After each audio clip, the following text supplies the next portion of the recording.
Bismillahirrahmanirrahim. Alhamdulillah wassalatu wassalamu ala Rasulillah wa ala alihi wa sahbihi wa man tabi'ahum bi ihsanin ila yaumil qiyamah. Amma ba'du. Insyaallah pada pertemuan kita kali ini kita akan membahas tentang fikih yang berkaitan dengan bulan Dzulhijjah. Karena kita sudah masuk di bulan Dzulhijjah, maka kita perlu belajar beberapa masalah yang berkaitan dengan bulan Dzulhijjah, supaya kita beribadah sesuai dengan ilmu yang kita pelajari. Karena kata Imam Bukhari, al-ilmu qabla al-qawli wal amal. Ilmu itu hendaknya ada sebelum kita beramal dan berucap. Maka kita sedikit belajar tentang fikih bagaimana kita menjalani ibadah di bulan Dzulhijjah. Bulan Dzulhijjah itu dinamakan Dzulhijjah. Dzu itu memiliki, al-hijjah itu haji. Yaitu berarti bulan Dzulhijjah itu adalah bulan yang di dalamnya ada ibadah haji. Dan bulan Dzulhijjah itu adalah bulan yang sangat mulia dan utama. Dan yang paling mulia itu adalah awal-awalnya. Berbeda dengan bulan Ramadan. Kalau bulan Ramadan itu yang paling utama di akhirnya. Sehingga nanti ada 10 hari. Ada 10 hari itu, ada 10 hari awal bulan Dzulhijjah dan ada 10 hari akhir bulan Ramadan.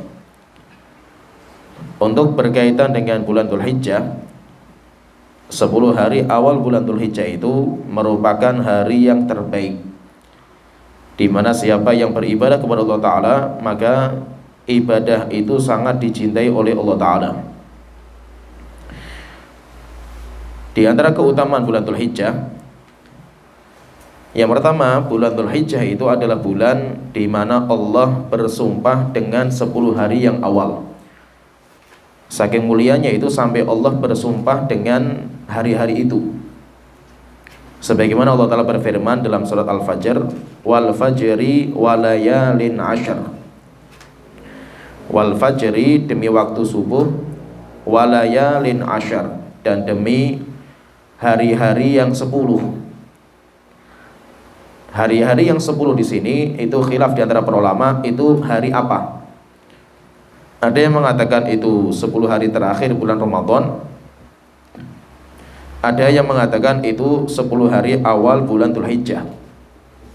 Pendapat jumhur ulama, mereka mengatakan bahwa walayalin asyar itu 10 hari awal bulan Dzulhijjah. Berarti di sini Allah Ta'ala berfirman wal fajri walayalin asyar, dan hari-hari yang 10 yaitu 10 hari awal bulan Dzulhijjah. Dan Al-Imam Ibnu Katsir dalam tafsirnya beliau mengatakan wa huwa shahih, dan itu pendapat yang sahih yang mengatakan bahwa walayalin asyar itu adalah 10 hari awal bulan Dzulhijjah. Kemudian keutamaan yang kedua, bulan Dzulhijjah itu bulan yang dinamakan dengan ayyamin ma'lumatin. Hari-hari yang sangat jelas kemuliaannya. Hari-hari yang kemuliaannya itu sudah sangat jelas. Sebagaimana Allah Ta'ala berfirman dalam surat Al-Hajj ayat 28. Allah Ta'ala berfirman, wa yadhkuru smallahi fi ayyamin ma'lumatin ala ma razaqahum min bahimatil an'am. Dan hendaknya mereka itu berzikir kepada Allah Ta'ala di hari-hari yang sudah diketahui, hari-hari yang sudah jelas kemuliaannya. Ala ma razaqahum, terhadap apa yang Allah karuniakan kepada mereka, min bahimatil an'am, dari binatang ternak. Jumhur ulama mereka menafsirkan ayyamin ma'lumatin, hari-hari yang jelas itu, dengan asyar Dzulhijjah, 10 hari awal bulan Dzulhijjah. Dan itu pendapatnya Abdullah bin Umar, demikian juga pendapatnya Abdullah bin Abbas. Kemudian yang ketiga, keutamaan yang ketiga, bulan Dzulhijjah itu adalah bulan terbaik di dunia. 10 hari yang awal itu merupakan hari-hari terbaik di dunia. Sebagaimana Allah Taala sebagaimana Rasulullah Shallallahu Alaihi Wasallam beliau bersabda dari Jabir bin Abdullah radhiyallahu anhu, dikeluarkan oleh Imam Ibnu Majah, Ibnu Hibban, disahihkan oleh Syalbani. Rasulullah Shallallahu Alaihi Wasallam beliau bersabda, fadlu ayyamid dunya ayyamul ashar. Hari yang paling mulia di dunia itu adalah hari 10, yaitu 10 hari awal bulan Dzulhijjah. Itu hari yang terbaik, hari yang terbaik, sehingga hari 10 hari itu adalah afdalu ayyamid dunya, sebaik-baik hari dunia. Dan kenapa kok hari ini merupakan hari-hari yang terbaik, yaitu awal-awal Dzulhijjah itu hari yang terbaik? Kata para ulama, karena di dalamnya itu berkumpul semua pilar-pilar ibadah di kaum muslimin. Sebagaimana kata Imam Ibnu Hajar, beliau mengatakan, kenapa kok hari yang terbaik itu adalah hari 10 hari yang awal bulan Dzulhijjah itu? Kata beliau mengatakan, karena alasannya itu kenapa? Beliau mengatakan, walladzi yadhhar, pendapat yang paling kuat, kenapa kok 10 hari awal bulan Dzulhijjah itu yang terbaik? Fimtiyazi asyri Dzulhijjah limakanin ijtima'i ummahatil ibadah. Karena di hari-hari itu berkumpul semua pokok-pokok penting dalam ibadah Islam. Apa itu? Wahiyas sholatu wasiyamu wasodaqatu wal hajj, yaitu sholat, puasa, sedekah, haji. Itu semuanya bisa kita kumpulkan, kita bisa kerjakan semuanya di Dzulhijjah. Setelah itu beliau mengatakan wala ya'ta dzalika fi ghairi, dan itu nggak bisa dikerjakan di bulan yang lain. Tidak mungkin ada satu bulan di mana semua pilar-pilar ibadah Islam itu bisa kita gabungkan kecuali cuma di bulan Dzulhijjah. Sholat, kemudian puasa, kemudian sedekah atau zakat, kemudian haji. Di yang lain itu nggak ada namanya ibadah haji. Sehingga bulan-bulan yang lain itu kita bisa mengerjakan sholat, puasa bisa, tetapi untuk ibadah haji kita nggak bisa. Sehingga bulan Dzulhijjah itu di dalamnya ada kumpulan semua rukun Islam. Jadi rukun Islam itu semuanya berkumpul di situ.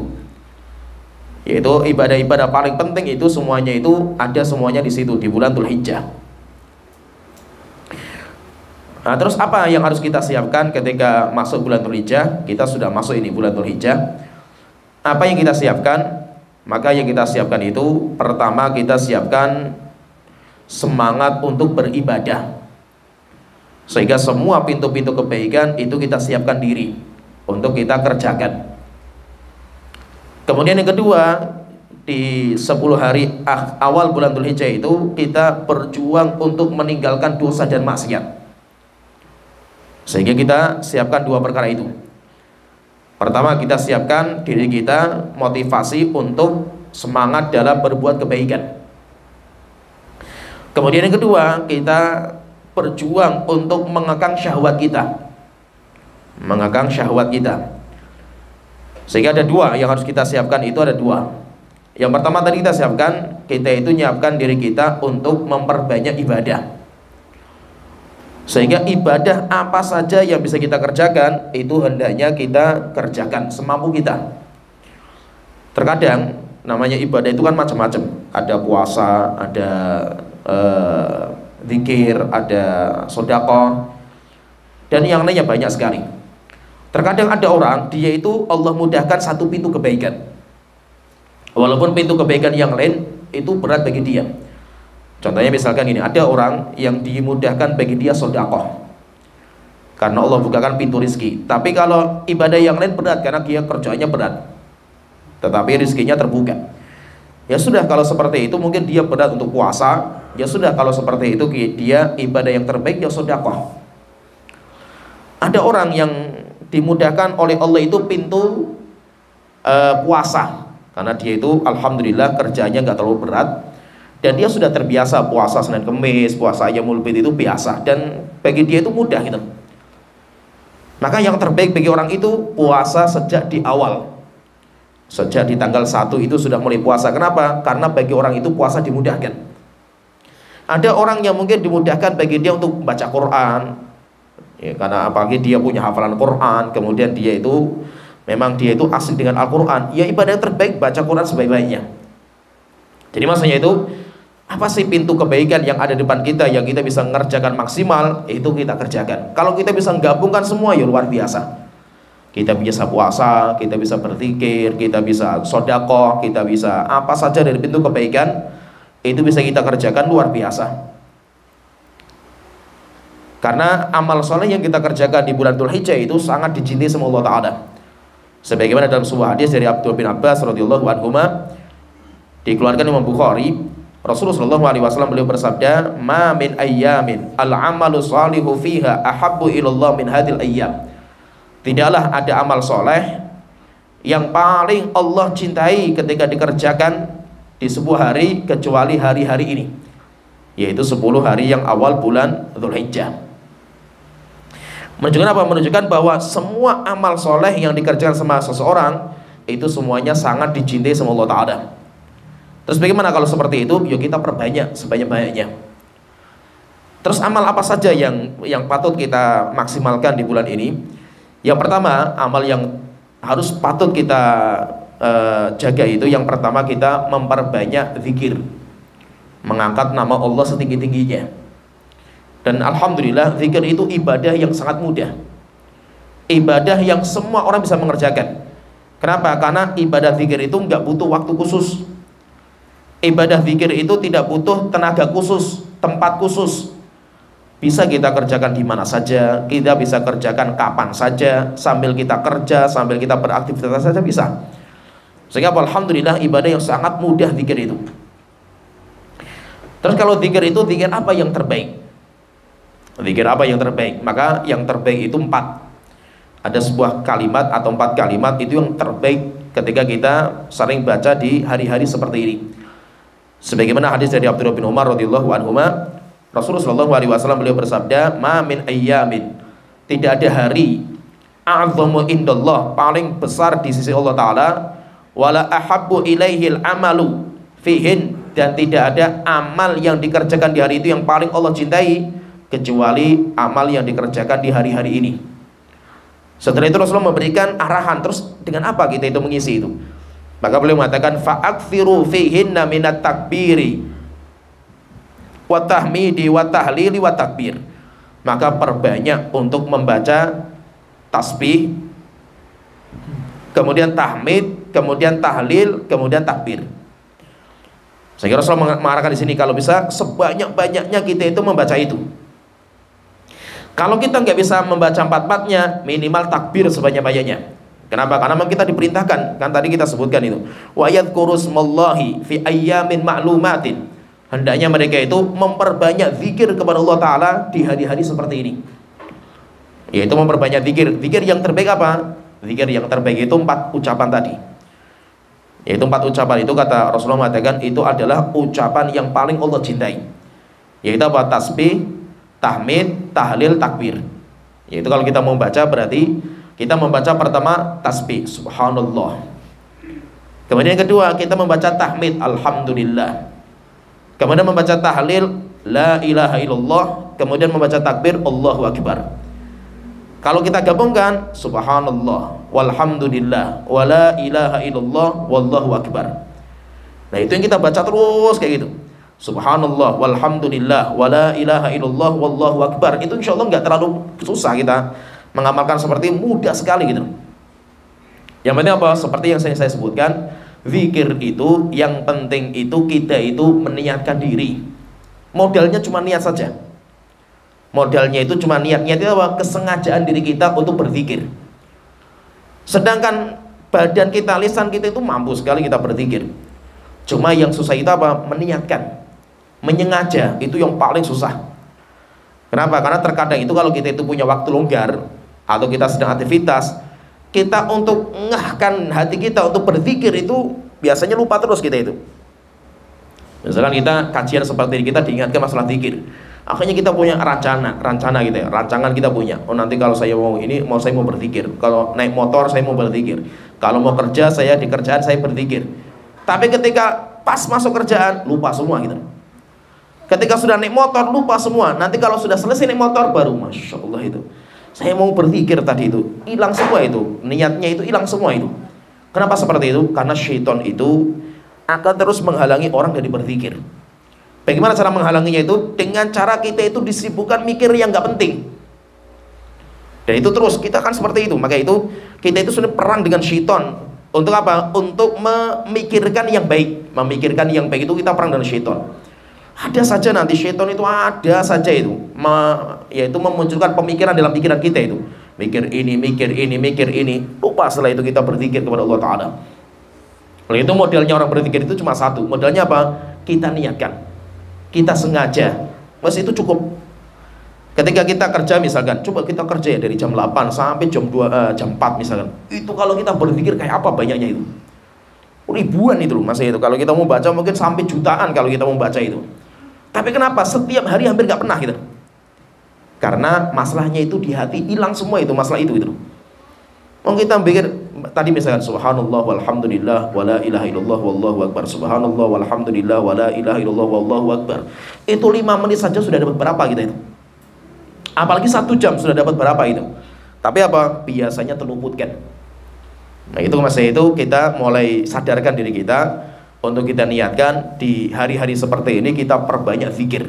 Ibadah yang sangat mudah sekali itu. Zikir itu larangannya cuma satu. Larangannya kalau kita di WC. Padahal kita nggak lama di WC kan itu. Kebanyakan kita kan di luar WC gitu. Sehingga apa? Berarti di luar WC semua aktivitas kita itu bisa berzikir kepada Allah Ta'ala. Maka kalau kita itu terluputkan berzikir, ya banyak sekali terluputkan kebaikan di diri kita. Jadi yang pertama yang bisa kita jalankan itu berzikir kepada Allah Ta'ala. Yang kedua yang bisa kita jalankan itu di hari-hari yang mulia seperti ini, kita itu memperbanyak puasa. Kita memperbanyak puasa. Memang inti puasa, nanti puasa itu yang berkaitan dengan bulan Dzulhijjah itu, nanti puasa itu ada 2. Puasa itu nanti ada 2. Ada puasa yang khusus. Ada puasa yang khusus, memang itu terbaik dikerjakan di bulan Dzulhijjah, yaitu puasa tanggal 9 atau dinamakan dengan puasa Arafah. Itu intinya di situ. Dan itu pahalanya besar. Orang bisa puasa itu pahalanya besar. Tapi kalau kita bisa menambah puasanya, kita tambah lagi, maka nanti ada puasa mutlak. Walaupun namanya nggak ada. Misalkan puasa tanggal 8-nya, itu nggak ada namanya puasa tarawih, nggak ada. Yang ada namanya itu cuma puasa Arafah tanggal 9. Selain itu nggak ada namanya. Terus puasanya apa? Puasa mutlak. Puasa mutlak. Kapan mau dimulainya? Sejak tanggal 1 Dzulhijjah itu sudah mulai disunahkan. Sehingga apa? Sehingga di bulan Dzulhijjah itu kalau bisa sebanyak-banyaknya semampu kita. Kita mampu 2 kali, misalkan tanggal 8 dan 9, alhamdulillah. Kita bisa nambah lagi, misalkan mampu sampai 3 kali, 4 kali, 5 kali, luar biasa. Apalagi kalau sampai kita itu bisa mengisi semua 9 hari itu dengan puasa, maka itu alhamdulillah sekali. Itu karunia dari Allah Ta'ala. Kalau kita nggak bisa semua, ya minimal semampu kita lah gitu. Kita itu mampunya kira-kira kapan? Misalkan kita ambil Senin Kemis, berarti kan cuma 2 kita ambil sama Arafah. Kan mending kita dapat 3 kali kan itu. Itu sudah alhamdulillah kan gitu. Nah, sehingga maksudnya itu apa? Kita perbanyak untuk puasa. Kalau memang berat, kita aduh saya puasa susah, ini kerjaan saya berat sekali itu. Kalau memang puasa itu berat, karena kerjanya itu berat, ya sudah ambil minimal tanggal 9. Puasa Arafah itu sudah paling minimal. Kalau ini saja kita nggak bisa, terluputkan banyak sekali kebaikan lah itu. Sampai kapan nanti kita bisa mendapatkan momen-momen penting seperti itu? Rasulullah SAW itu disebutkan oleh istrinya, dari salah satu istrinya Rasulullah, beliau menyebutkan tentang puasanya Rasulullah SAW itu. Kata istrinya, beliau mengatakan, karena Rasulullah SAW yasumu Asyura. Rasulullah itu sangat menjaga puasa Asyura. Wa tis'in min Dzulhijjah, 9 Dzulhijjah puasa Arafah. Wa thalathati ayyamin min kulli syahr, dan puasa 3 hari setiap bulan. Itu yang sangat dijaga sama Rasulullah SAW. Kata Imam Nawawi, beliau mengatakan siyamuha mustahabun istihbaban syadidan. Puasa ini, yaitu puasa Arafah itu sangat-sangat disunnahkan. Walaupun gak sampai tingkatan wajib, tapi sangat-sangat disunnahkan. Kenapa sangat sekali dianjurkan? Karena puasa Arafah itu bisa menghapuskan dosa selama 2 tahun. Berarti alhamdulillah itu selama 2 tahun itu kita ada momen untuk membersihkan diri kita, walaupun cuma sekali kita puasa. Sebagaimana Rasulullah bersabda dari Abu Qatadah, dikeluarkan oleh Muslim, Rasulullah bersabda, "Shaumu yaumi Arafah," puasa hari Arafah, yukaffir sanatain, akan menghapuskan dosa 2 tahun. Madiyatan wa mustaqbilatan, setahun yang lalu dan setahun yang akan datang. Wa shaumu Asyura yukaffiru sanatan madiyatan, sedangkan puasa Asyura tanggal 10 bulan Muharram itu akan menghapuskan setahun yang lalu.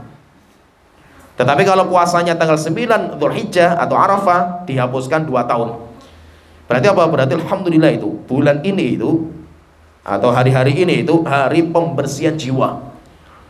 Pembersihan jiwa. Jadi kalau ada kesempatan untuk membersihkan jiwa itu, membersihkan hati kita dari dosa itu, gunakan dengan sebaik-baiknya. Karena hari itu biasanya nggak berulang.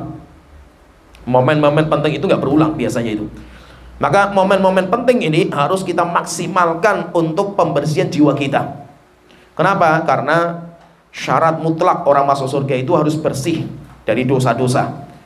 Sebagaimana kata Nabi Ibrahim, beliau mengatakan, yauma la yanfa'u malun wala banun, hari di mana harta dan anak tidak memberikan manfaat, yaitu di hari kiamat.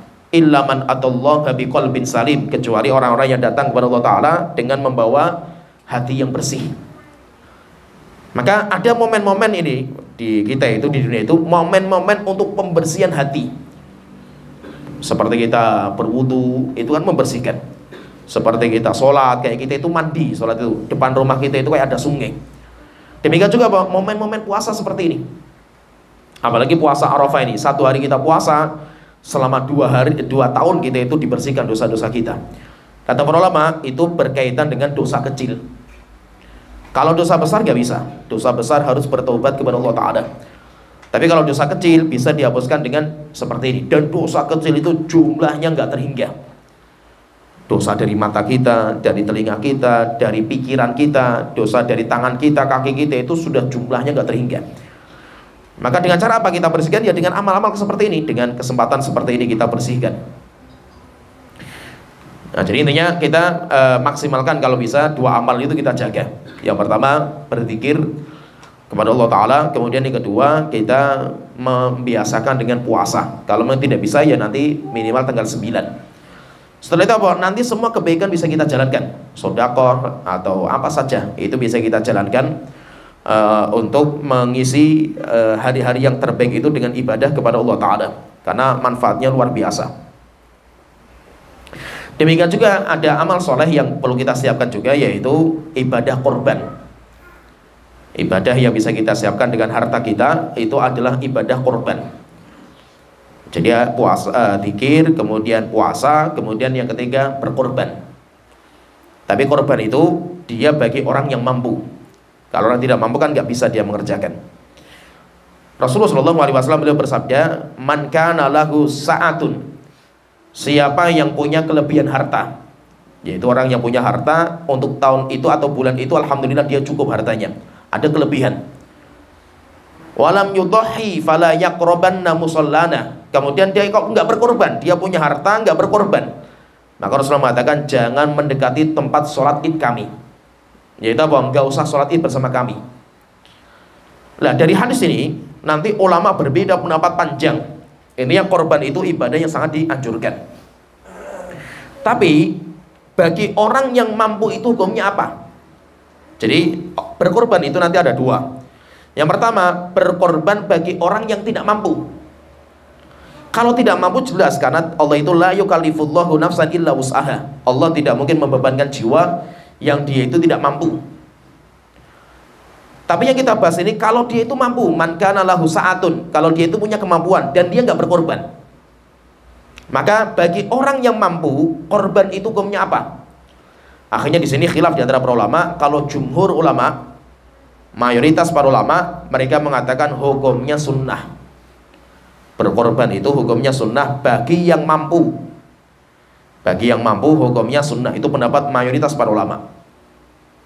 Sedangkan pendapatnya mazhab Hanafi, dan itu yang dirujukkan sama Syekhul Islam Ibnu Taimiyah. Beliau mengatakan bahwa siapa yang mampu berkorban maka wajib berkorban. Siapa yang mampu kemudian dia nggak berkorban maka dia berdosa. Dia berdosa. Kenapa? Karena hukumnya wajib. Hukumnya wajib. Kenapa wajib? Kata mereka mengatakan karena yang pertama karena Allah perintahkan fasholli li rabbika wanhar. Ada perintah. Perintah dan hukum asal perintah itu wajib. Kemudian yang kedua, Rasulullah mengancam siapa yang mampu berkorban gak berkorban jangan ikut sholat kami. Wanita yang haid saja itu diperintahkan untuk ikut sholat, berkumpul di lapangan untuk meramaikan jumlah kaum muslimin yang sedang ibadah. Ini orang yang dia itu mampu berkorban gak mau berkorban, Rasulullah mengatakan jangan ikut sholat kami. Menunjukkan apa? Menunjukkan ancaman keras sekali. Oleh itu kalau pendapatnya mazhab Hanafi dan dirujukkan sama Syekhul Islam, beliau mengatakan hukumnya wajib. Tapi kalau jumhur ulama mengatakan hukumnya sunnah. Mau sunnah maupun wajib, semuanya sepakat bahwa orang yang mampu berkorban itu dianjurkan, disyariatkan untuk berkorban. Kemudian masalah korban ini fikihnya panjang nanti masalah korban, tapi saya potongkan beberapa poin pembahasan. Yang pertama masalah berkorban itu, niat berkorban itu kalau bisa dimulai sejak tanggal pertama Dzulhijjah. Kalau memang dia itu sudah punya niat, maka kalau dia sudah punya niat, dia punya harta, kemudian beli kambing. Kalau sudah beli kambing, maka nanti ada hukum sendiri, yaitu apa? Tidak boleh potong rambut, potong kuku sampai binatangnya disembelih. Sampai binatangnya disembelih. Maka Rasulullah mengatakan siapa yang pengen berkorban, siapa yang pengen berkorban, kemudian masuk bulan Dzulhijjah, maka jangan motong rambut dan kukunya. Berarti apa? Berarti dimulainya kapan? Kalau bisa itu kita mulai membeli kambing atau mulai kita itu niat berkorban itu sejak tanggal 1. Kalau memang qadarullah tanggal 1 kita belum punya uang itu, tiba-tiba tanggal 8 atau tanggal 7 kita itu alhamdulillah dapat uang, cukuplah insyaallah itu. Ya sudah, nggak ada masalah. Berarti ketika kita itu punya niat dan kita sudah beli kambing, disitulah kita itu mulai dilarang untuk potong rambut, potong kuku. Nah, jadi mulainya sejak kalau bisa tanggal 1. Pertanyaan lu, kenapa kok orang itu kalau dia itu pengen berkorban itu nggak boleh potong rambut dan kuku sampai binatangnya disembelih? Kata para ulama, supaya kita itu mirip dengan orang yang sedang haji. Orang haji itu kalau sudah masuk di ihram, mereka sudah pakai pakaian ihram itu, maka nggak boleh potong rambut, potong kuku sampai kapan? Sampai tahallul, sampai selesai ibadah haji mereka. Demikian juga kita yang nggak haji, kita juga merasakan tidak potong rambut, tidak potong kuku sampai kapan? Korban kita itu disembelih. Ini yang pertama. Kemudian yang kedua, masalah berkorban itu, namanya, yaitu orang berkorban itu nama yang dia itu sebagai siapa, ini korban atas nama siapa itu yang terbaik itu adalah orang yang masih hidup. Dan namanya itu kalau kambing cuma 1. Jadi misalkan kambing, misalkan namanya pengorban dia berapa ya? 1. Nggak mungkin kambing itu lebih dari 1. Kemudian kalau sapi 7 orang, kemudian kalau onta bisa 10 orang.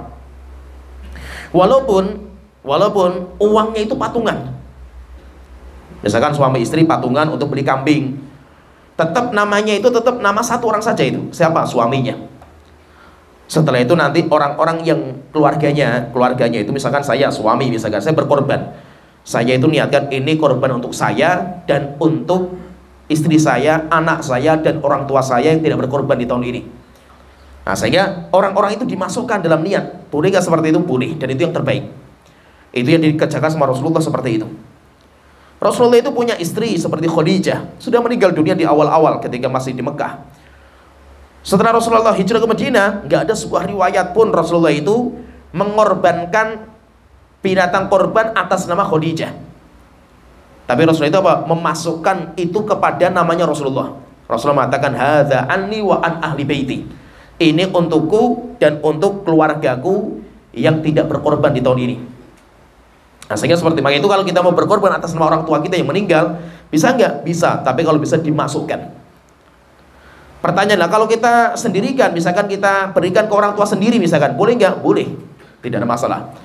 Tetapi kita itu juga butuh pahala. Bukan berarti yang butuh pahala itu orang yang sudah mati, orang yang hidup pun juga butuh pahala dia itu. Maka yang terbaik seperti itu. Tapi namanya tetap kalau kambing satu orang. Lah satu orang itulah yang nanti nggak boleh potong kuku, potong rambut dia. Misalkan ini, saya sebagai kepala keluarga, saya berkorban. Maka yang tidak boleh potong rambut, potong kuku saya. Walaupun apa? Anak saya, istri saya masukkan. Anak saya, istri saya nggak ada masalah, boleh. Dia itu potong kuku boleh, potong rambut boleh, karena namanya nama saya. Seperti misalkan patungan sekolah, misalkan anak-anak sekolah patungan, beli kambing, beli sapi, sampai akhirnya dikorbankan, maka harus namanya satu orang atau 7 orang kalau sapi. Kalau kambing satu orang.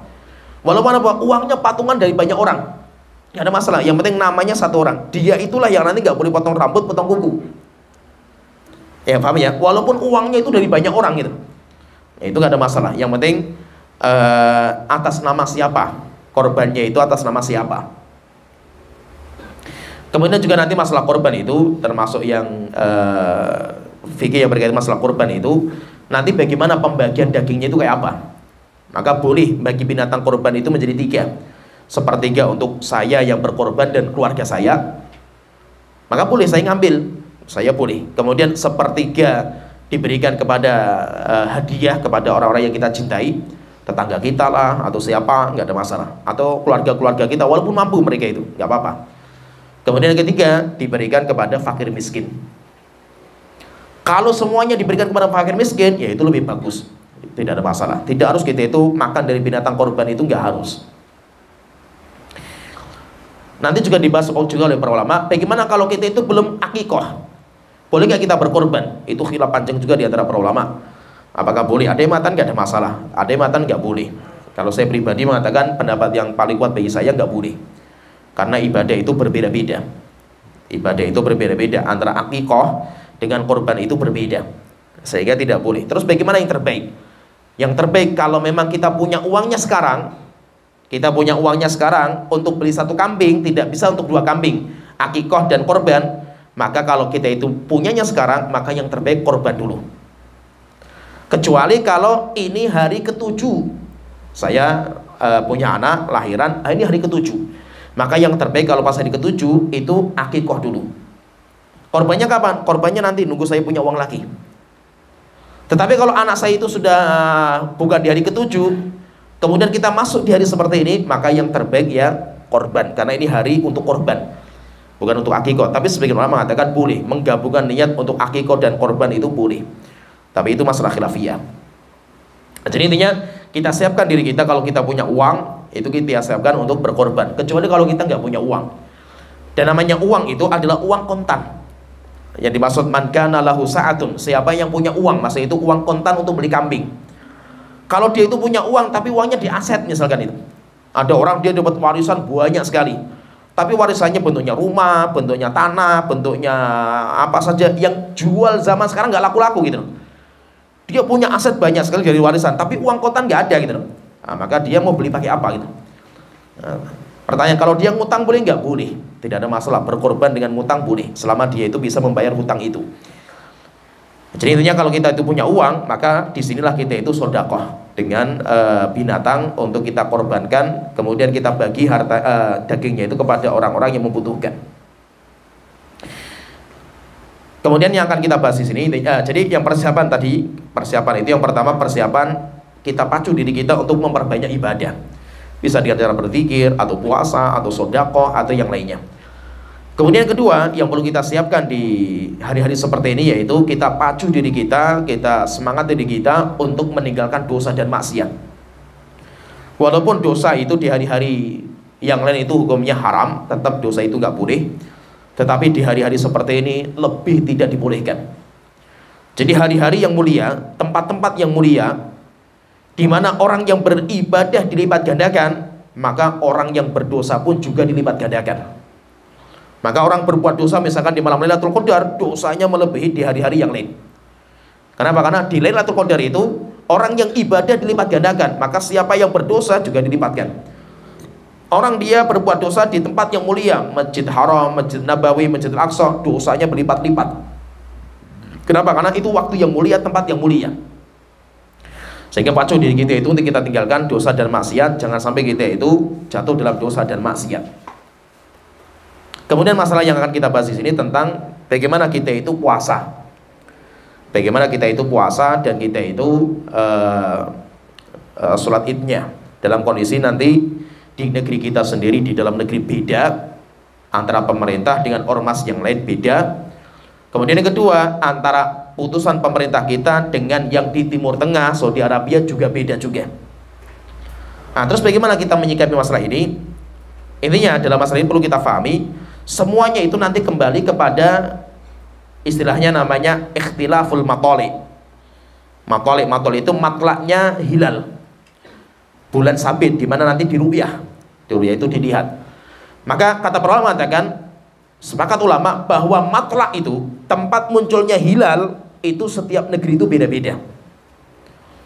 Sehingga antara Indonesia dengan, kecuali satu garis bumi itu, bulan itu ketika kalau satu garis bisa sama. Kalau satu garis, satu matlak berarti satu garis.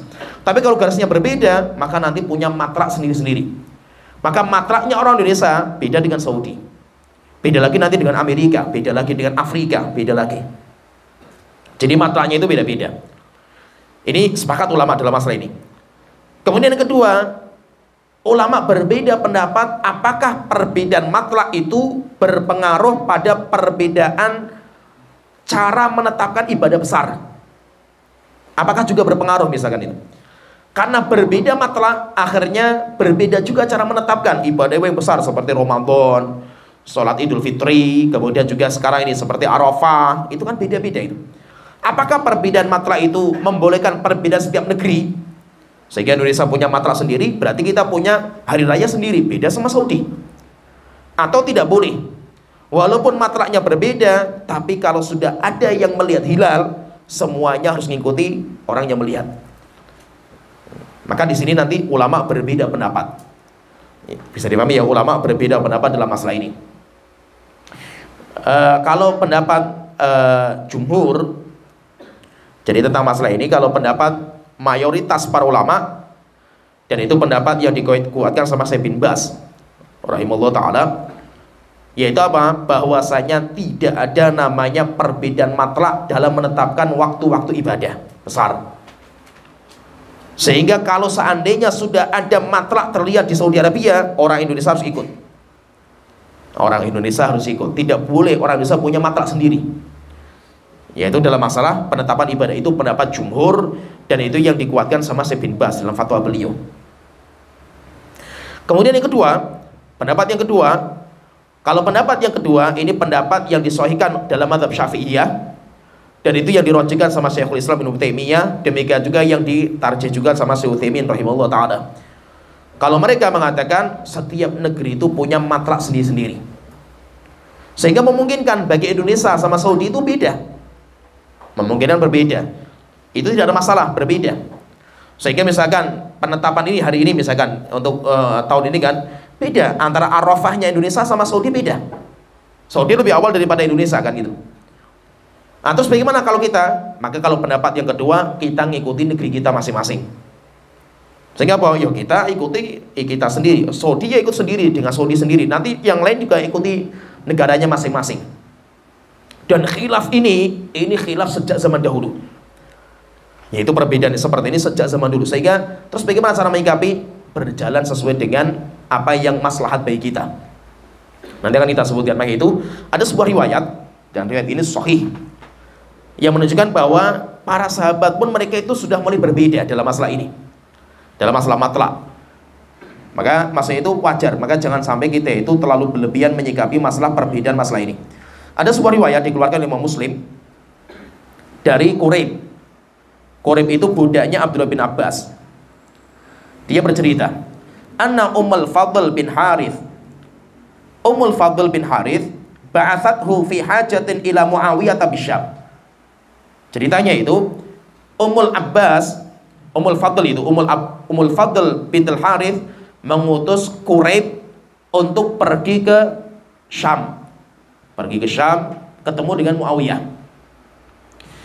Akhirnya Quraib mengatakan, faqadimtu Syam, saya ya tinggal di Syam. Faqadaitu hajataha, kemudian dia itu menyelesaikan semua hajat kebutuhan Ummul Fadl yang ngirim saya karena dia budak. Fastahalla alayya Ramadan wa ana bisyam, ketika saya di Syam, saya itu melihat hilal bulan Ramadan, melihat hilal. Sehingga ya saya puasa, mau saya di sana melihat hilal. Ketika urusan saya sudah selesai, yaitu dia mengatakan fara'aitul hilala lailatal jum'ah, saya melihat hilal itu di malam Jumat. Di malam Jumat itu saya itu melihat hilal. Ketika urusan saya sudah selesai, yo saya langsung cabut, langsung pergi. Tapi saya sudah puasa. Saya itu puasa. Puasanya kapan? Jumat. Karena kelihatan di malam Jumat Ramadan itu. Tsumma qadimtul Madinata fi akhir syahr. Karena perjalanan dari Syam sampai ke Madinah itu panjang jauh, akhirnya saya itu sampai ke Madinah itu di penghujung bulan Ramadan, yaitu di pertengahan ke atas lah itu. Fasalani Abdullah bin Abbas, akhirnya Abdullah bin Abbas tanya sama saya, yaitu masalah hilal itu. Mata ra'aitumul hilal, wahai Quraib, kamu melihat hilalnya kapan di sana itu, waktu kamu di Syam itu? Qultu, maka saya mengatakan ra'ainahu yaumal jum'ah, saya melihatnya di hari Jumat. Faqala anta ra'aitahu, maka Abdullah bin Abbas mengatakan, kamu sudah melihat di hari Jumat? Qultu na'am, ya saya melihat. Wa ra'ahun nas, bahkan bukan hanya saya, orang-orang juga melihat. Wasoma Muawiyatu, akhirnya kami yang di sana puasa, demikian juga Muawiyah juga puasa. Pemimpin di Syam Muawiyah puasa. Akhirnya Abdullah bin Abbas mengatakan, walakin ra'ainahu lailatas sabti. Kalau kami, yaitu kita yang di Madinah, kita itu baru melihat hilalnya itu di malam Sabtu.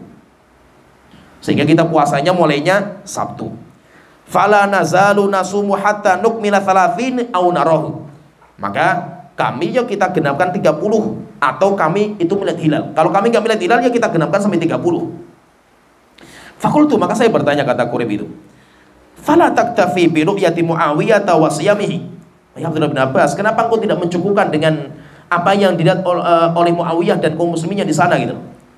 Maka beliau mengatakan, qala la, enggak. Tidak. Hakadza amarna Rasulullah sallallahu alaihi wasallam. Demikianlah Rasulullah perintahkan kami. Yaitu apa? Walaupun di Syam itu sudah kelihatan lebih awal, tetap kita itu punya mata sendiri. Ya, jadi ada sebuah hadis, ini sahih hadisnya itu. Lah ini yang dijadikan pegangan erat bagi ulama-ulama yang mengatakan bahwa ikhtilaful matali itu boleh. Kenapa? Karena Abdullah bin Abbas beliau tetap standarnya itu adalah hilal yang ada di Madinah, walaupun beda dengan hilal yang ada di Syam. Nah, terus bagaimana kita menyikapi seperti ini? Saya bacakan beberapa fatwa para ulama. Maksudnya biar kita itu tergambar, ini masalah khilafiyah dan kuat khilafnya. Khilafnya kuat, sehingga maksudnya itu apa? Kita itu harus kita dudukkan. Kalau ini memang masalah khilafiyah, maka kita itu menyikapi masalah ini ya seperti kita menyikapi masalah khilafiyah yang lain. Yaitu apa masalah khilafiyah itu? Menyikapinya itu, kita pegang pendapat yang kita rasa itu baik, paling kuat, kita pegang, kita amalkan. Tetapi kita toleransi dan kita menghormati pendapat yang lain. Itu kalau kita menyikapi masalah khilaf. Berbeda kalau itu masalah ijma, nggak ada khilaf. Kalau tidak ada khilaf, kita nggak toleransi sama orang yang menyelisih. Orang yang menyelisih bisa kita sesatkan gitu. Karena ulama nggak ada khilaf dalam masalah ini.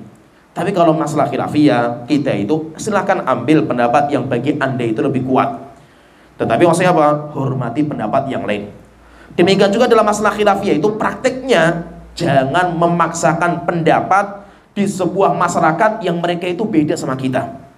Kenapa? Nanti takutnya terjadi fitnah. Maksudnya apa? Terkadang masalah khilafiyah itu kita harus meninggalkan pendapat kita demi persatuan.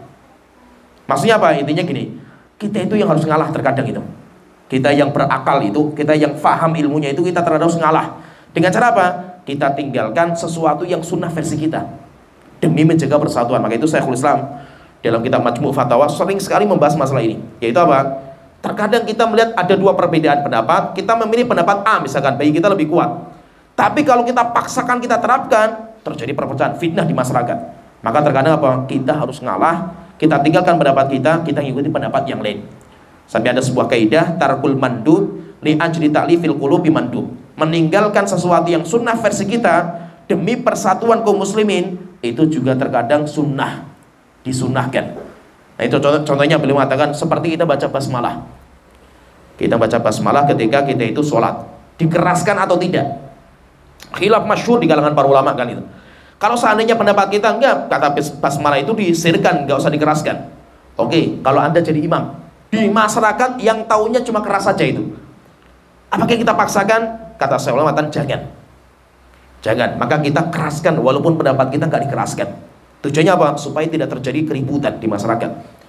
Contohnya lagi masalah kunut, masalah banyak lagi lah Syekhul Islam itu. Ya. Dan itu apa? Itu namanya cara bijak, cara menyikapi masalah khilafiyah itu seperti itu. Nah, jadi maksudnya di sini intinya ini masalah khilaf dan mu'tabar masalah ini. Khilafnya sudah kuat lah dalam masalah ini. Akhirnya apa?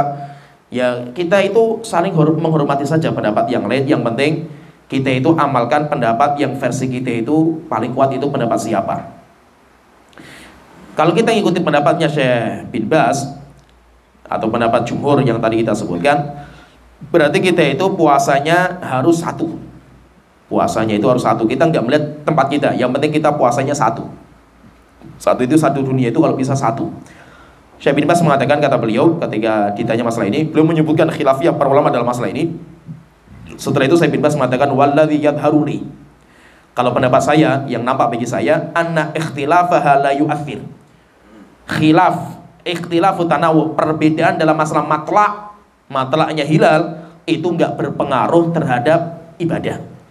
Wa anal wajib, yang wajib itu apa? Al amalu bi ru'yatil hilali shauman wa iftaran wa tadhiyatan mata thabatat ru'yatuhu thubutan syar'iyyan fi ayyi baladin ma. Yang wajib itu kita mengamalkan ru'yahnya orang yang sudah melihat hilal, baik untuk puasa atau untuk selesai puasa, yaitu selesai Ramadan berarti masuk hari raya, atau untuk korban sholat Idul Adha atau puasa Arafah juga. Mata thabatat, jika memang orang yang melihat hilal itu dia itu orang yang amanah di mana saja, walaupun itu terlihat bukan di negeri kita, negeri yang lain, maka harus mengikuti itu. Itu kalau pendapatnya Syekh bin Baz. Berarti kalau pendapat Syekh bin Baz, kalau memang hilal sudah dilihat di Saudi Arabia, maka kita ikuti Saudi. Kita ikuti Saudi. Kenapa? Karena kita ikuti yang lebih awal melihat. Orang di Indonesia belum terlihat, tapi di Saudi sudah terlihat. Makanya di Saudi lebih awal puasa, awal 1 Dzulhijjahnya lebih awal daripada kita. Terus kalau seperti gimana? Kita mengikuti mereka. Kita mengikuti mereka. Itu kalau pendapatnya Syekh bin Baz. Ya paham ya? Pendapatnya Syekh bin Baz pendapatnya apa? Siapa yang lebih awal melihat hilal, maka yang lain ikuti. Yang lain ikuti lebih awal. Maka kita, mana negara yang lebih awal? Oh, rupanya Saudi lebih awal, sehingga Saudi penetapannya lebih maju daripada Indonesia. Berarti kita ikuti mereka. Itu tapi itu yang difatwakan sama jumhur, dan itu pendapatnya Syekh bin Baz. Kalau pendapatnya Syekh Utsaimin itu ditanya masalah ini, yaitu bagaimana tentang seperti ini. Maka nanti kalau Syekh Utsaimin beliau ngikuti kepada negaranya masing-masing. Beliau ditanya, pertanyaan ditujukan kepada Syekh Utsaimin, saya bacakan. Jadi ada orang Saudi, dia kerja sebagai kedutaan, kerja di kedutaan di luar Saudi. Ada di Amerika, ada di mana-mana. Mereka itu sering ribut masalah ini. Yaitu masalah apa? Ketika di negaranya penetapan itu beda sama Saudi, padahal dia orang Saudi itu. Maka ditanyakan kepada beliau, nahnu huna nu'ani bi khususi siyami syahri Ramadan al-mubarak wa siyami yaumi Arafah. Ya Syekh, kami yang kerja sebagai kedutaan di luar Saudi, kami itu merasakan berat hampir setiap tahun gitu itu. Yaitu apa? Berkaitan dengan awal puasa Ramadan dan puasa Arafah itu kapan? Waqad inqasamal ikhwatu hunalika ila thalathati aqsam. Dan biasanya tempat kerja kami itu, teman-teman kita sampai ada 2 kelompok dalam masalah ini. Nasumu ma'al mamlakati wa nuftiru ma'al mamlakati. Kelompok yang pertama di antara kami itu pendapatnya ikuti Saudi, sehingga bahwa puasa ya sama Saudi, kita Idul Fitri ya sama Saudi, Arafah ya sama Saudi. Wakismun, kemudian pendapat yang kedua dari kami itu, nasumu ma'ad daulatil lati nahnu fiha wa nuftir ma'ahum. Kita puasa dan buka puasa, yaitu buka puasa itu maksudnya selesai Ramadan berarti Idul Fitri. Demikian juga Arafah, ngikuti negeri kita masing-masing. Kalau kita kedutaan Saudi di Indonesia, ya ikuti orang Indonesia. Qismun yaqul, ada juga yang ketiga yang mengatakan nasumu ma'ad daulatil latun nahnu fihi Ramadan. Kalau Ramadan kami puasa bersama pemerintah setempat. Wa amma yaumu Arafah fa amal mamlakah. Kalau puasanya Arafah ikuti Saudi. Akhirnya beliau tanya, "Wah, Syekh, ini masalah ini gimana solusinya itu?" Akhirnya Syekh Utsaimin beliau mengatakan, "Ikhtalafal ulama rahimahumullah." Para ulama berbeda pendapat dalam masalah ini. Fima idza ra'al hilal fi makanin min biladil muslimin duna ghairi. Masalahnya apa? Ketika hilal terlihat di sebuah negeri kaum muslimin, tapi negeri-negeri yang lain belum terlihat. Hal yalzimu jami'ul muslimin al-amalu bihi. Apakah wajib semua kaum muslimin mengamalkan orang yang melihat hilal pertama kali itu? Am la yalzam, atau tidak melazimkan sehingga setiap negeri boleh punya penetapan sendiri-sendiri. Maka beliau mengatakan ini khilaf panjang dalam masalah ini, dari dulu khilafnya. Warrajih, beliau mengatakan, dan yang paling kuat bagi saya, bagi Syekh Utsaimin, annahu yarju ila ahlil ma'rifati, kembalikan kepada ulama negeri masing-masing. Fa in ittafaqat matali'ul hilal fil buldaini, jika beliau mengatakan ada dua negeri yang bersebelahan dan itu satu matlak, seperti Indonesia sama Brunei, satu matlak. Antara Indonesia sama Malaysia itu satu jalur.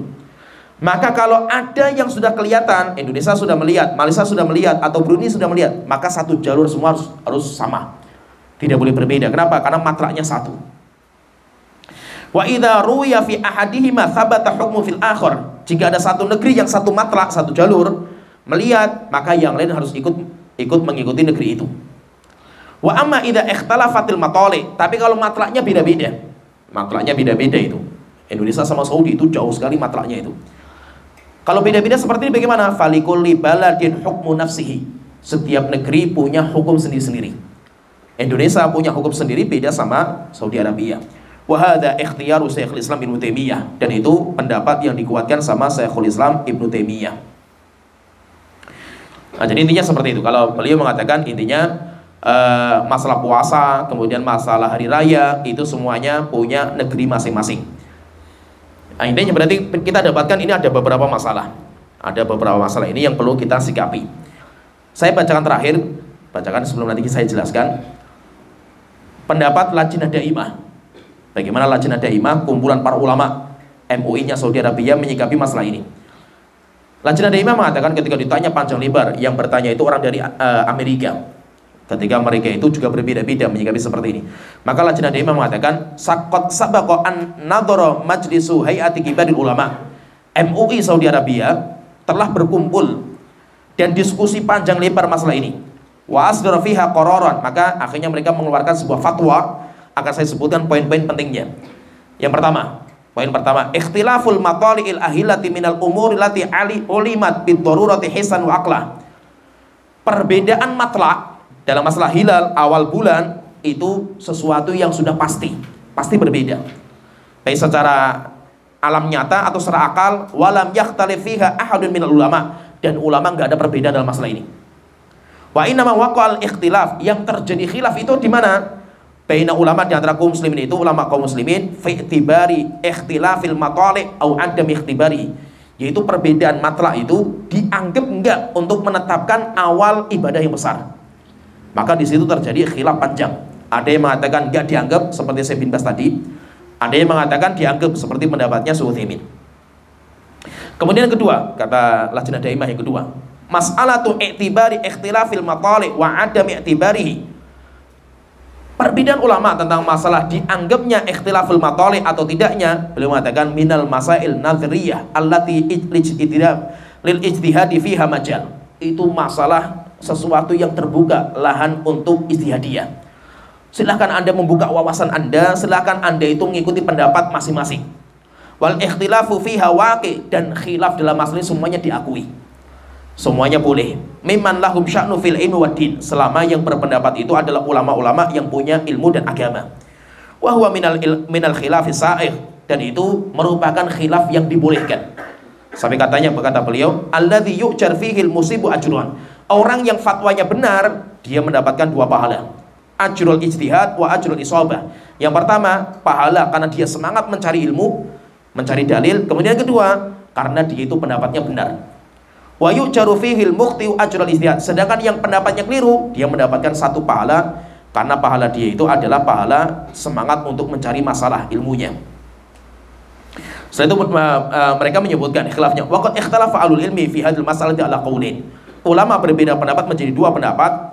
Faminhum man ra'a i'tibara ikhtilafil matali'. Yang pertama, mereka menganggap perbedaan itu diakui, perbedaan matlak. Sehingga setiap negeri punya matlak sendiri-sendiri. Wa minhum man lam yara i'tibarahu. Ada juga ulama yang tidak melanggar seperti itu. Sehingga apa? Kalau sudah kelihatan satu, maka semuanya harus mengikuti. Wa nadhran, setelah itu beliau mengatakan penting sekali di sini. Wa nadhran li'tibaratin ra'at hal hay'atu wa qudratuha. Maka melihat akan pengaruhnya dahsyat perbedaan seperti ini. Wa nadhran ila annal ikhtilaf fi hadhil mas'alati laysat laha atharun tukhsha awaqibuha. Jadi ini masalah yang penting karena itu sering terjadi. Kemudian yang kedua, jangan sampai gara-gara perbedaan seperti ini mengakibatkan perpecahan, gontok-gontokan, keributan. Akhirnya kata mereka, faqad madha ala dhuhuri hadzal din arba'ata asyra qarnan. Islam itu sudah berjalan selama 14 abad. La na'lamu fihi fatratan jara fiha. Kita tidak pernah melihat selama 14 abad itu kecuali apa? Kecuali kaum muslimin sudah menjalankan semua kebiasaan mereka. Semua kebiasaan mereka. Maka itu fa inna a'dha'a majlis kibarul ulama. Maka itu semua tim fatwa dari MUI negeri Saudi Arabia, mereka berpendapat baqa al-amri ala ma kana alihi.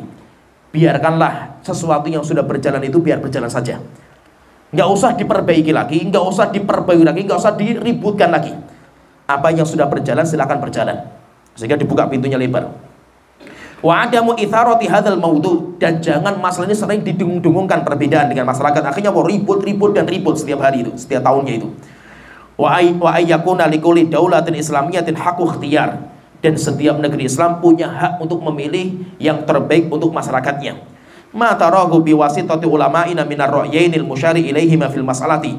Mana dari dua pendapat itu yang paling baik versi negaranya masing-masing. Nah, berarti kalau kita perhatikan di sini berarti apa? Kalau Lajnah Daimah, ulama besar Saudi Arabia, mereka lebih melihat kepada maslahat masing-masing negara. Walaupun apa? Mereka pun tidak memastikan pendapat yang kuat yang ini, yaitu yang matlaknya diakui atau khilafnya itu nggak diakui, enggak. Yang penting masalah di negara itu apa, itu secara praktek. Maka itu kalau kita lihat berarti apa, ada yang mengikuti Saudi pokoknya itu seperti pendapat jumhur kayak Syekh bin Baz. Ada yang mengikuti negara kita masing-masing kayak pendapatnya Utsaimin.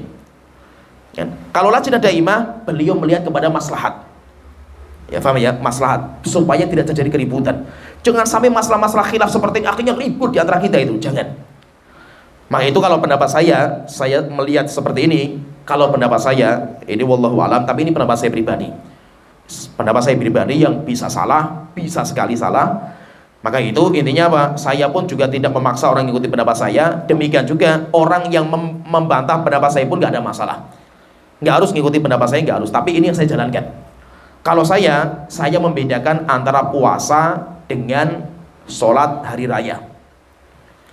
Apa bedanya? Puasa itu ibadah yang tidak kelihatan, sehingga tidak ada namanya keributan, itu nggak ada gitu. Beda puasa itu nggak ada masalah. Kenapa? Puasa nggak ada yang tahu kan gitu.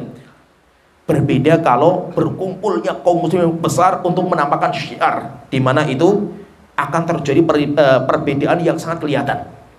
Sehingga kalau saya bedakan antara ibadah yang rahasia, yaitu puasa, dengan ibadah yang nampak.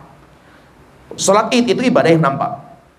Maka kalau ibadah puasa, kalau saya ngikuti Saudi Arabia, saya puasa Arafah ngikuti Saudi Arabia. Kenapa ngikuti Saudi Arabia? Karena ibadah puasa itu hadiah yang Allah berikan bagi orang yang tidak bisa haji. Orang yang bisa haji, jadi hari-hari tanggal 9 Dzulhijjah itu ada kemudian besar sekali. Kemudian siapa? Bagi orang yang haji. Ketika mereka wukuf di Arafah, mereka punya keutamaan besar, dosa-dosa mereka diampuni sama Allah Ta'ala. Maka bagi orang yang tidak haji, mereka diberikan hadiah juga. Dengan cara apa? Mereka puasa dan mereka dihapuskan dosanya selama 2 tahun. Sehingga apa? Arafah, puasa Arafah itu sebagai pengganti bagi orang yang nggak bisa haji. Orang yang haji mereka wukuf di Arafah, yang tidak haji ya mereka puasa. Sehingga apa? Sehingga itu sebagai pengganti. Sebagai pengganti, yaitu sebagai kalau yang haji ya wukuf, yang tidak haji ya puasa gitu.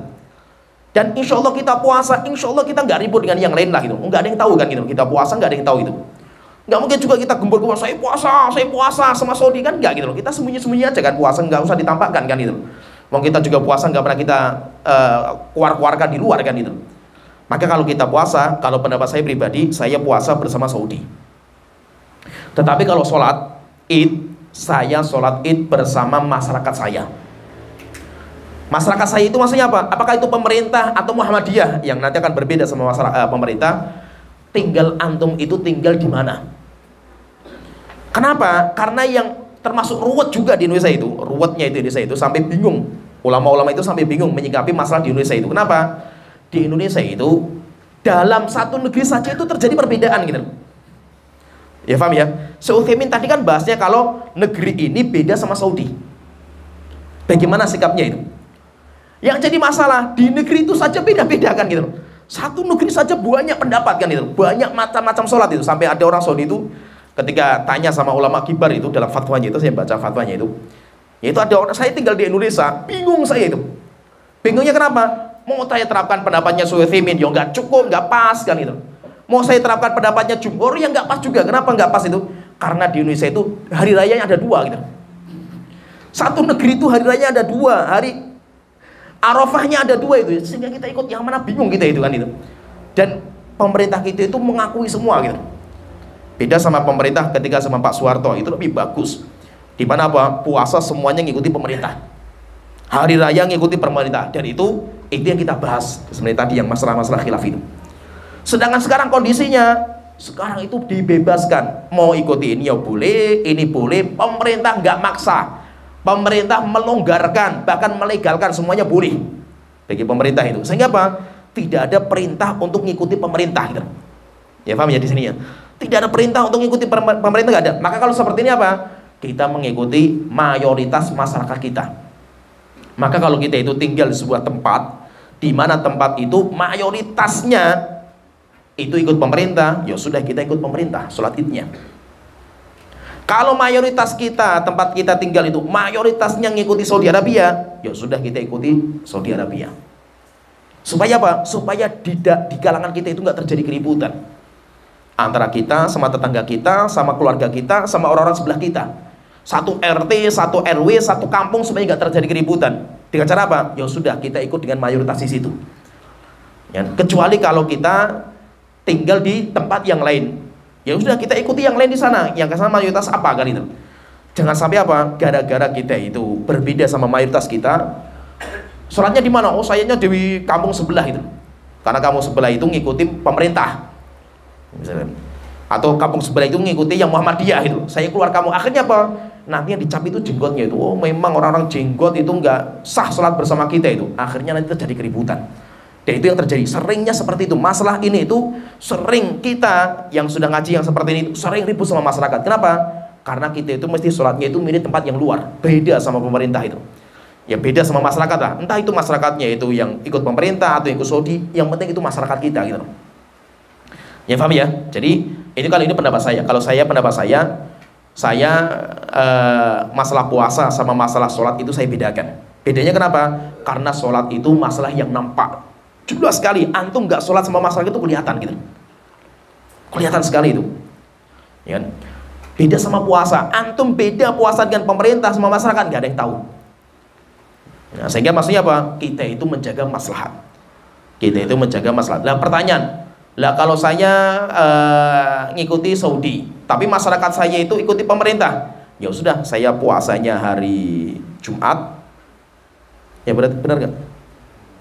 Puasanya hari Jumat Saudi kan, ya kan? Kan Saudi kan hari raya kan hari Sabtu kan. Berarti puasanya hari Jumat, sholat idnya hari Ahad. Kalau mayoritas masyarakat saya itu ikuti pemerintah. Ya. Kalau seandainya misalkan lah saya kalau ikut misalkan di Muhammadiyah, ya alhamdulillah gitu. Hari Jumatnya puasa, hari Sabtunya sholat id, alhamdulillah kan gitu. Karena mayoritas masyarakat saya Muhammadiyah itu enak, gampang saja lah, nggak usah dibuat ribut kayak gini sampai gontok-gontokan. Sampai ada ini kejadian nyata itu, saya dapat kabar tapi saya nggak melihat langsung itu. Ada orang Ya tokohnya kiai lah masa itu, orang tuanya kiai, anaknya sudah ngaji itu. Satu keluarga idnya beda. Coba kan ributnya kayak apa itu? Idul Fitrinya beda. Yang bapaknya sudah hari raya, anaknya masih puasa itu. Wah, akhirnya ribut, cakar-cakaran sampean itu. Dan itu saya itu kabar sampai masya Allah itu sampai kelahi gitu loh, bayangkan itu. Bapak sama anaknya sampai kelahi gara-gara masalah hari raya gitu loh. Cuma masya Allah, satu keluarga hari rayanya beda, masya Allah mumetnya kayak apa gitu loh. Ya kan? Yang ini sudah Allahu Akbar, kita masih puasa gitu. Masya Allah itu. Satu rumah lagi, ini sudah makan opor, kita masih puasa kan gitu. Ya wes lah. Makanya masa itu apa? Udah nggak usah dipeributkan lah ada masalah ini itu. Kita lihat maslahatnya bagaimana untuk masalah dakwah gitu. Kita masalah dakwah, apalagi kita itu membawa nama dakwah kita itu kan itu. Supaya apa? Tidak terjadi keributan. Masalah-masalah kayak gini ribut, dan itu setiap tahun ribut terus setiap tahun seperti ini gitu. Ya. Terus bagaimana sikap kita itu? Ya sudah kita melihat maslahat saja. Terkadang yang terbaik itu apa? Yang terkadang itu dalam masalah khilaf itu al-khuruju minal khilaf. Yang terbaik itu apa? Kita keluar dari semua perbedaan yang ada. Maksudnya apa? Kita mengamalkan amalan yang semuanya itu senang, semuanya itu sepakat gitu, semuanya nggak ada ribut gitu. Ya itu yang terbaik dalam masalah khilaf itu. Maka itu sudahlah masalah seperti ini jangan sering didengung-dengungkan, diribut-ributkan. Yang penting mari kita jaga persatuan. Jangan sampai masalah ini membuat kita itu saling caci mencaci, saling menyalahkan, kemudian juga saling gontok-gontokan gara-gara masalah seperti ini. Contohnya misalkan saya tadi katakan, kenapa kok kita yang terbaik itu al-khuruj minal khilaf? Kita keluar dari perbedaan. Contohnya misalkan masalah kurban. Masalah kurban. Kurban itu yang terbaik hari apa gitu. Kalau ngikuti Saudi berarti kurbannya mulai hari apa? Sabtu sudah boleh menyembelih kan gitu. Ya kan? Bener nggak? Kalau kurbannya pemerintah berarti mulainya apa? Mulainya Ahad. Ah, sekarang yang benar yang mana? Antum yang ngikuti Saudi belum tentu benar di hadapan Allah Ta'ala. Yang ngikuti pemerintah belum tentu benar juga di hadapan Allah Ta'ala. Terus bagaimana? Kita ngamalkan amal yang semuanya setuju. Kapan? Hari Ahad minimal kita mulai menyembelihnya. Setuju nggak semuanya itu? Yang ngikuti Saudi ya seneng, nggak ada masalah. Hari Tasyrik masih 4 hari lagi kan gitu. Semuanya membolehkan. Hari kita menyembelih hari Senin misalkan, semuanya membolehkan, nggak ada yang nggak membolehkan kan gitu. Tapi kalau kita menyembelihnya di hari Sabtu, ya kan? Kita menyembelih hari Sabtu, bagi orang yang ikut Saudi boleh. Tapi yang ikut pemerintah kita belum membolehkan. Benar nggak? Karena pemerintah kita masih puasa Arafah kan di pemerintah kita kan itu. Maka daripada kita mengamalkan amalan yang mungkin yang benar itu yang mana di hadapan Allah kita nggak tahu, mending kita jauhi, kita amalkan yang semuanya sepakat. Nah itu saya sering ditanya masalah itu, masalah berkorban. Setelah saya berkorbannya gimana itu? Antum berkorban jangan hari Sabtu. Minimal hari Ahad, kalau nggak bisa Senin sekalian, lebih selamat lagi bisa Senin itu. Semuanya oke semua kan gitu loh. Hari Senin. Lah teruslah saya ini sudah menyerahkan korban saya ke panitia masjid A yang dia itu ngikuti Saudi Arabia misalkan itu. Ya sudah kita minta saja Pak, pokoknya saya minta disembelih hari Ahad, jangan hari Sabtu. Kalau nggak mau, mereka mau nyembelih hari Sabtu, ya sudah ambil saja, taruh di masjid yang lain kan gitu. Nah jadi seperti itu. Jadi kita keluar dari khilaf yang ada. Walaupun pendapat kita mungkin kita itu ngikuti Saudi, tapi untuk jaga-jaga. Kita undur sedikit korban kita kan nggak ada masalah juga kan gitu. Nah, jadi maksudnya itu apa? Kita cari yang selamat. Intinya kalau itu yang saya amalkan dari dulu sampai sekarang saya mengamalkan seperti itu. Saya baca-baca pun saya masih belum berubah madzhab saya itu. Saya baca-baca itu saya belum berubah. Kenapa? Karena saya lihat fatwa-fatwa ini tuh saya masih belum berubah. Ya mungkin nanti ketika saya belajar lagi, semakin saya dalami, semakin saya baca fatwa-fatwa para ulama, mungkin nanti akan saya berubah juga itu. Intinya apa? Kita nggak usah ngotot-ngototan lah dalam masalah ini. Semuanya benar. Minimal apa? Minimal dapat pahala. Minimal dapat pahala. Walaupun nanti yang tepat di hadapan Allah yang mana kita wallahu alam, tapi minimal walaupun kita salah pendapat kita ketika mengikuti seorang ulama itu, minimal kita itu mendapatkan satu pahala. Ya, jadi apa? Insya Allah masalah khilaf seperti ini mudah lah, nggak usah diperberat, nggak usah diperpanjang, nggak usah diperibut. Ya sampai sini masalah yang bisa kita sampaikan. Wa akhiru da'wana alhamdulillahirabbil alamin. Sallallahu alaihi wa ala alihi wasallam ajmain.